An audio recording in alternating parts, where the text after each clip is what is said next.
Jeudi 27 février 2014, au sommaire, un gymnase de La Flèche ravagé par un incendie.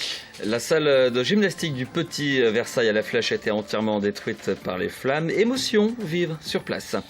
Baisse des violences et hausse des cambriolages et du trafic de drogue en Sarthe. Le bilan de la délinquance est plutôt contrasté pour 2013.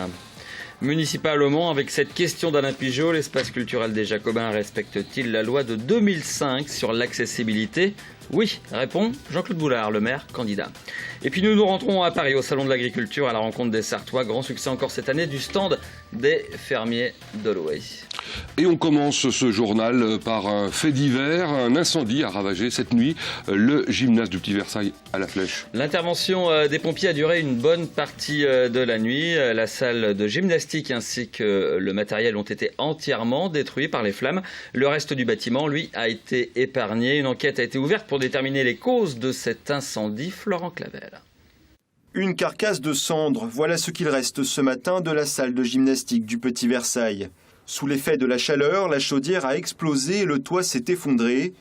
La totalité du matériel qui occupait ces 800 mètres carrés de salle a été détruite. Le choc pour les gymnastes, ils sont 250 à utiliser la salle. Nous avons une compétition dans à peine un mois et tout est parti. Il y avait des moquettes, gymnastique artistique, gymnastique rythmique, des poutres, des barres asymétriques, des barres parallèles. Voilà, tout ce qu'on peut utiliser en matériel de gymnastique. Difficile pour l'heure d'établir les causes de l'incendie. Le bâtiment date de la fin des années 70, mais il a été rénové en 2001. Les portes coupe-feu se sont d'ailleurs enclenchées, évitant que l'incendie ne se propage au reste du bâtiment, notamment au dojo. La priorité maintenant, trouver de nouvelles installations. On sollicite nos partenaires entre guillemets naturels que sont le Prytanée militaire et la cité scolaire. Et on essaie aussi de voir au niveau de nos autres installations municipales ce que l'on va pouvoir faire.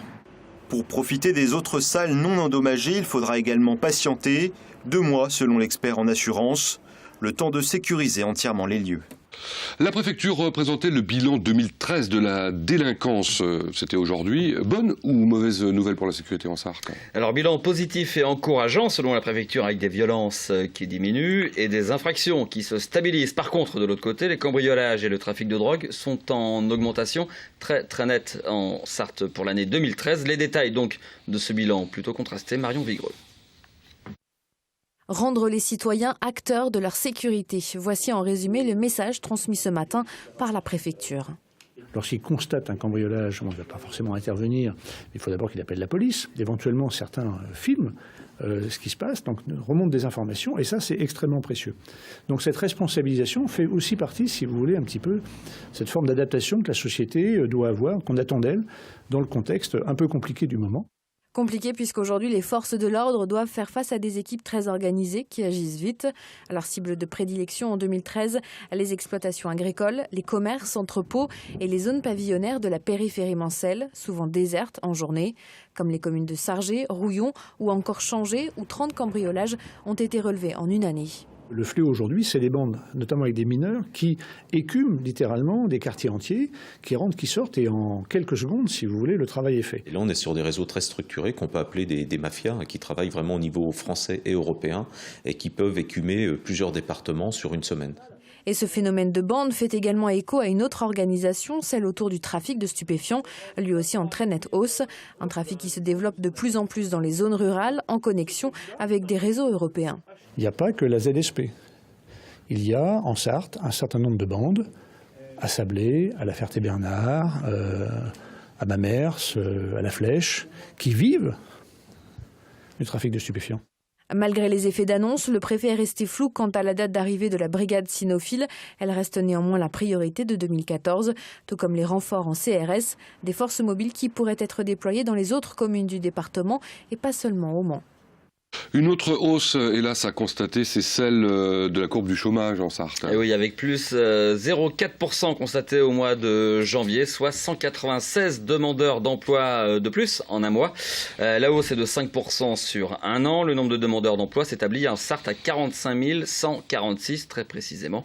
À noter par contre, bonne nouvelle au niveau de ces courbes, que de son côté, l'emploi intérimaire a lui augmenté de 8,3% dans le département et ce, depuis 1 an. 2 mois, c'est le délai pour contester la nouvelle carte électorale. Eh oui, cette nouvelle carte cantonale, Pascal, pardon. nouvelle carte cantonale.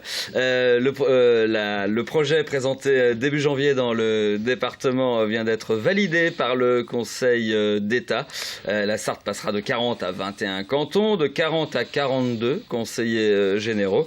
La nouvelle carte avait soulevé de nombreuses protestations à droite, surtout au sein du Conseil général de la Sarthe. Les recours sont donc possibles, mais pendant 2 mois seulement. Un mot de la campagne des municipales au Mans, avec cette question, l'espace culturel des Jacobins respecte-t-il la loi de 2005 ? Eh oui, et autrement dit, est-il accessible aux personnes souffrant de handicap ? Alain Pigeot, candidat divers droite UDI au Mans, a émis des doutes en début de semaine. Jean-Claude Boulard, maire candidat du Mans, contre-attaquait aujourd'hui. À l'origine, des propos tenus par Alain Pigeot en conférence de presse à propos de l'espace culturel des Jacobins. Je rencontre un certain nombre de manceaux, notamment des manceaux qui sont handicapés et qui me soutiennent que la loi de 2005 n'a pas été respectée. Je pense que cette interrogation est importante. Réaction courroucée du maire candidat aujourd'hui. Le permis de construire a été délivré en conformité avec la loi de 2005, le décret de 2007, donc, et après une réunion de toutes les associations qui ont vérifié que ce soit pour les personnes à mobilité réduite, tous les plans, tous les niveaux sont accessibles.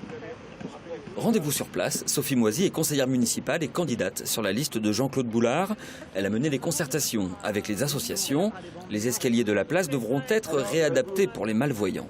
Tout l'espace que vous voyez là est accessible, il est aux normes. Vous avez les bornes pour nos tactiles, les marches qui sont de couleurs différentes de l'esplanade. Donc ça, ce sont les normes réglementaires. Et derrière, il y a l'usage. Les personnes malvoyantes nous ont dit, c'est un peu, on voit bien le contraste parce que les marches sont de couleurs différentes, mais il faudrait prononcer un peu plus les striés. Donc les striés vont devenir noirs, parce que ça, c'est possible. Direction l'espace culturel. Il ouvrira le 2 mai. Impossible de constater sur place, mais le président de l'association des paralysés de France en Sarthe estime qu'a priori, la réglementation est bel et bien respectée. L'espace culturel a été mis à la hauteur de la place de façon qu'on puisse rentrer dans l'espace culturel sans aucun problème. Les salles de cinéma ont été prévues pour qu'il n'y ait pas de discrimination entre les handicapés et les valides. Une fois les travaux terminés, restera à vérifier la conformité des équipements. Ce sera chose faite à partir de la mi-mars. En route maintenant pour Paris, où, vous le savez, le salon de l'agriculture bat son plein depuis le week-end dernier. Et dans les grands halls de la manifestation, les Sartois sont bel et bien présents. Ils attirent pour certains un public nombreux. Parmi les fidèles du salon, les fermiers de Loué qui remportent toujours autant de succès. Je vous propose de suivre notre guide, le vôtre plutôt, Lucille Contet. Dans les allées du salon, il y a les habituelles vaches que les enfants viennent caresser, les porcelets qui font rire le public, mais les stars, ce sont aussi ces petites boules de plumes sartoises. Le stand des fermiers de Loué ne désemplit pas. Le salon de l'agriculture, c'est un rendez-vous où Loué est attendu, parce que c'est un stand pédagogique et où les enfants et les parents trouvent plein de belles choses à découvrir. Il a un jour, il est né hier. Ici, c'est la rencontre entre les éleveurs sartois et des Parisiens novices en la matière, qui pour certains pensent par exemple qu'il y a un poussin dans chaque œuf pondu. C'est juste pour la fécondation qu'il y a besoin d'un coq, c'est tout. Mais sinon, la poule tous les jours, on prend un œuf. C'est le but de la présentation, faire découvrir et expliquer la vie de ces poussins qui pour certains auront éclos à Paris sous les yeux de dizaines de petits curieux. Oh, c'est vraiment trop mignon. Vous avez quel âge les poussins, Jules? Mais si, ils avaient une journée. Je sais pas. Quand il perce la coquille, on voit son petit bec qui sort. Et au bout d'un moment, la coquille, elle se brise. Et les fermiers de Loué sont aussi au salon, bien entendu, pour vendre leurs produits. Et les éleveurs savent y faire. Tous les éleveurs sont là vraiment pour répondre aux questions des gens. On tient vraiment à ce que ce soit les éleveurs qui soient là et non pas des animateurs. Lambda, nous sommes éleveurs également. Il y a le code, le numéro de l'éleveur, son nom, Loué 1, le code de l'heure. J'achète que des 0 ou des 1. Je refuse les publicités en batterie. Les Sartois ont donc su se faire une place dans la plus grande ferme de France. Percherons, pommes choupettes et tracteurs classe étaient aussi représentés. Mais justement, vous allez retrouver Lucille Canté tout à l'heure à partir de 20h pour une émission spéciale enregistrée au Salon de l'Agriculture hier midi avec des invités, des Sartois au Salon de l'Agriculture. Et notamment, vous découvrez Pomme Choupette qui a beaucoup de succès et qui s'est très très bien vendue.